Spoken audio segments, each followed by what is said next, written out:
نص استماع بعنوان حصالة وليد. منذ صغره كان وليد يذهب مع والده في أيام العطل إلى الحقل، وكان والده يزرع المحاصيل ويعتني بها ويقطفها ويبيعها، ووليد يساعده في أعمال الزراعة. كان الأب يصر لذلك، ولكنه كان يريد لابنه أن يكون طبيبا.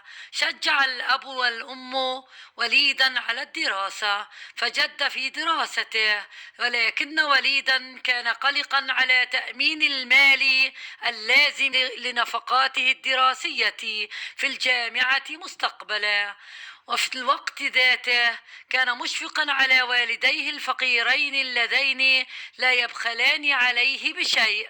فكر قليلا وقال في نفسه: سأشتري حصالة أضع فيها جزء من مصروفي اليومي أدخره لدراسة الجامعية.